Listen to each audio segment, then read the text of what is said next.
La mer, les palmiers, la promenade des Anglais à Nice. Un paysage de rêve en ce mois de juin. Mais Roxana n'y jette même pas un coup d'œil. Ce n'est qu'une étape dans son Tour de France. Car à 33 ans, la jeune Espagnole est une prostituée itinérante. Au volant de sa voiture de location, elle rejoint l'appartement où elle va travailler cette semaine. En général, on reste une semaine dans chaque ville. Donc, je préfère faire une semaine. Je termine et hop, je pars. Dans quelle ville êtes-vous allé auparavant? Cannes. Avant Cannes, j'étais à Aix-en-Provence. Avant, à Grenoble.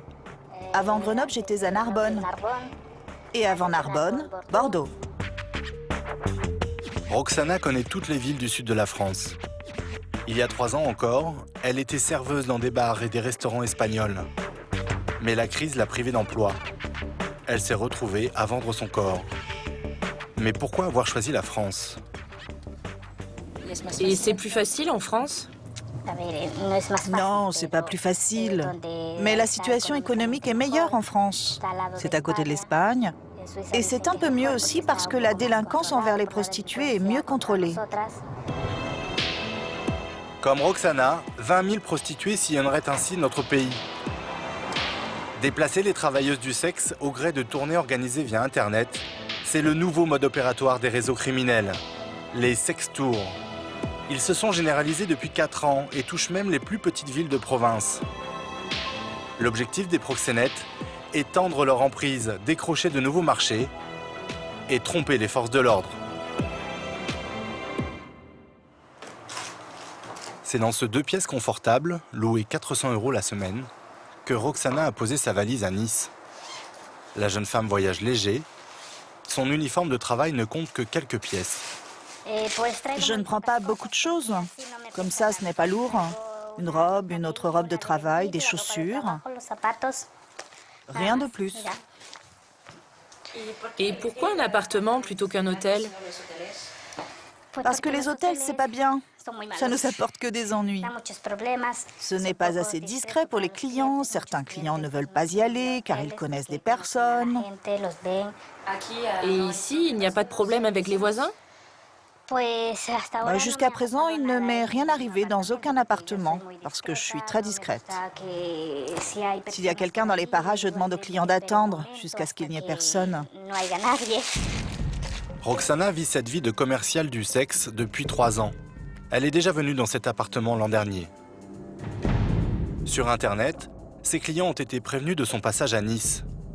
Elle n'a plus qu'à les attendre. Loin de sa famille et de ses amis, ses journées sont monotones. Je reste assise ici toute la journée. Un café, une cigarette. Et qu'est-ce que vous faites quand vous n'avez pas de clients? Rien. Je regarde mon téléphone, les offres d'appartements pour les prochains changements. Je fais une petite sieste si c'est possible. Et rien de plus. C'est assez ennuyeux. Prostituée itinérante, toujours dans l'attente du client, Roxana n'aime pas cette vie. Mais elle se sent obligée de continuer pour son enfant de 12 ans. J'ai une fille, elle est petite. Elle a commencé le collège et personne ne peut m'aider. Les aides sociales que je recevais en Espagne se sont terminées. Et quand j'ai voulu commencer un autre travail, je n'ai rien trouvé. Elle vous manque, votre petite fille? Oui.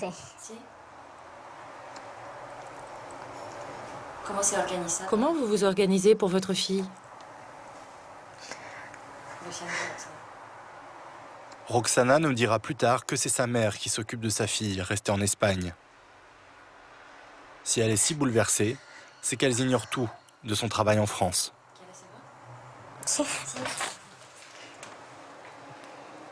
Roxana prétend travailler en indépendante, sans proxénète. Impossible, selon ce service de la police judiciaire, spécialisé dans les réseaux de prostitution. Ici, les femmes comme elle sont considérées comme des victimes. 90% seraient aux mains du crime organisé. C'est ce qu'ont mis au jour les enquêteurs de l'Office central de répression contre la traite des êtres humains. Hubert Dory décrypte leur fonctionnement. Donc on va sélectionner la région dans laquelle on se trouve. On va choisir la rubrique Erotica et ensuite on peut sélectionner la ville où on se trouve et on peut choisir Nanterre. Et là on va avoir toutes les annonces qui se trouvent sur Nanterre. Le client a donc l'embarras du choix. Donc là on voit qu'il y a 258 annonces autour de Nanterre. Et après on peut sélectionner en fonction de ses goûts. Donc on va sélectionner celle-là. Donc là on tombe sur des photos de visage un petit peu sexy. De manière générale, c'est pas leurs vraies photos. Si les photographies sont explicites, le message, lui, ne l'est pas vraiment. Donc Carole, elle propose d'offrir des massages et des rencontres de partage. Bon, les massages, c'est des prestations sexuelles, hein. Mais tout ça, c'est un vernis. Un vernis, mais derrière, c'est toujours les mêmes réseaux criminels qui sont toujours là pour exploiter les filles au maximum et leur permettre de récupérer le plus d'argent possible. Des proxénètes, le plus souvent à l'étranger, recrutent des filles et publient leurs annonces. Ensuite, ils s'occupent de toute l'intendance. Donc elle va passer une semaine dans un appartement ou dans un hôtel qui lui a été fourni par un réseau qui se trouve derrière. La chambre d'hôtel ou l'appartement lui a été préalablement réservé. Le billet de train ou le billet d'avion lui a été fourni. Et elle arrive, elle a une adresse, elle se rend à cette adresse et là, elle effectue un certain nombre de prestations. Elle ne répond pas au téléphone. C'est une standardiste qui organise son emploi du temps. Ainsi, le réseau connaît parfaitement le nombre de clients et la somme qu'elle doit reverser. Illustration avec cette conversation entre un client et une standardiste qu'il croit être la prostituée. Oui, bonjour chérie. Oui, bonjour. Je t'appelle au sujet de l'annonce. Tu es où exactement? Ah, l'hôtel. D'accord. Et tu es disponible? Je suis ici à 14h, à partir de 14h. D'accord, donc je prends rendez-vous pour 14h. D'accord. D'accord? Ok, au revoir, merci. À tout à l'heure. Bisous chérie. Comme dans les affaires de trafic de drogue, les téléphones sont pris sous de faux noms. Les cartes bancaires utilisées pour payer tous les frais de la prostituée? Des cartes anonymes achetées chez des buralistes. Difficile pour les policiers de retracer les proxénètes.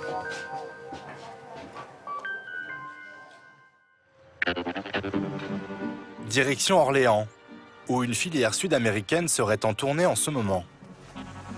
Dans la ville de Jeanne d'Arc, la Pucelle, nous prenons rendez-vous avec l'une des prostituées trouvées sur Internet. Elle nous envoie aussitôt son adresse par SMS, après notre appel. Nous la filmons en caméra cachée, dans un studio coquet sous les toits. Bonjour. Oui, ça va. La monnaie, s'il te plaît? Oui, c'est combien? C'est 80, c'est ça? Oui. Hein? Qu'est-ce que tu as, un bisou? Non, j'aime pas les bisous non plus, je crois que j'ai envie de parler. L'amour? Non, j'aime pas l'amour. Oui. Ok, parlez. Cette Péruvienne travaillait aussi en Espagne, où elle aurait un fils de 9 ans. Elle vient d'arriver à Orléans et s'apprête à repartir dans une autre ville qu'elle ne connaît pas encore. Elles sont deux à travailler ensemble. Vous êtes toute seule? Non, elle va une copine aussi. Ah, Ça va en et bas, la copine, elle est en bas? à l'autre chambre.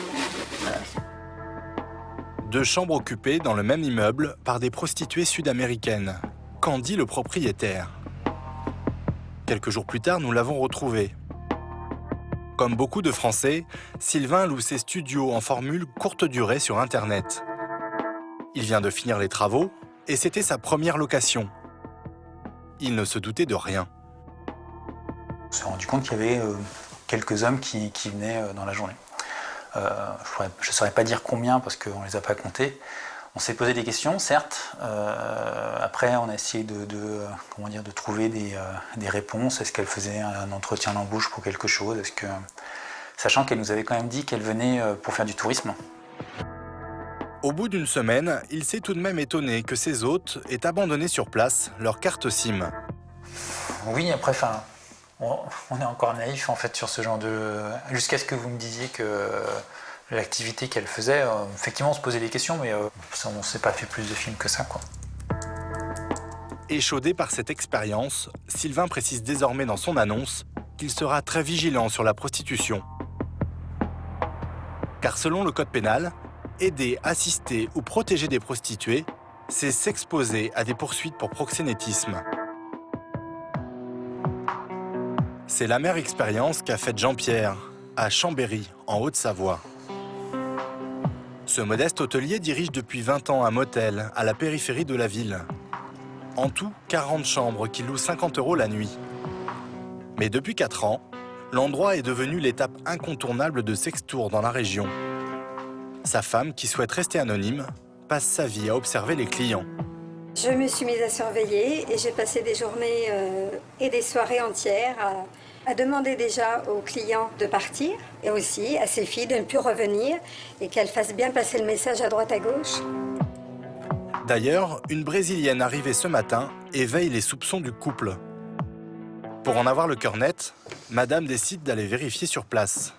Chambre 115. C'est la réception. Une jeune femme nous ouvre la porte. Elle est méfiante, mais répond à quelques questions. Vous êtes d'où? Brésil. Du Brésil? Oui, oui. Vous restez à Chambéry, après vous savez où vous allez? Autre sítio, Lyon, autre ville. Il n'y a pas une autre fille avec vous? Vous travaillez seul? Travaille seul. Et vous restez combien de temps? 3 jours. 3 jours? Une jolie Brésilienne, seule, et qui part dans une autre ville après 3 jours. Tout concorde pour l'hôtelière. Pour moi, demain, elle s'en va. Voilà. Et si elle veut pas? Oh, on lui parle de police, elle va vouloir. Mais pourquoi les filles des sextours ont-elles choisi cet hôtel parmi 100 autres? Jean-Pierre nous explique comment le piège s'est refermé sur lui. Voilà. Donc l'accès automatique qui permet aux clients d'accéder directement aux chambres sans aucun contrôle. Voilà, sans aucun contrôle de la réception. Ensuite, bon, vous voyez effectivement que l'accès est libre au niveau des chambres et qu'on ne peut pas mettre une personne à chaque montée pour contrôler l'activité des chambres. Hein. Le client, il fait ce qu'il veut, je dirais, dans l'établissement. Hein. Résultat, Brésiliennes, Roumaines et Espagnoles se sont passé le mot. En avril, Jean-Pierre a été condamné à 5 000 € d'amende pour proxénétisme hôtelier. Aujourd'hui, on ne sait plus comment travailler, on se sent sans arrêt surveillé. Enfin, c'est très difficile aujourd'hui. Je ne sais plus comment faire parce que on se sent harcelé, le personnel est harcelé, tout le monde est harcelé et je m'excuse, mais on ne peut plus travailler comme ça. Écœuré par cette décision judiciaire, le couple a décidé de jeter l'éponge. Ils ont mis leur hôtel en vente et s'en vont prendre leur retraite, bien loin des sextours.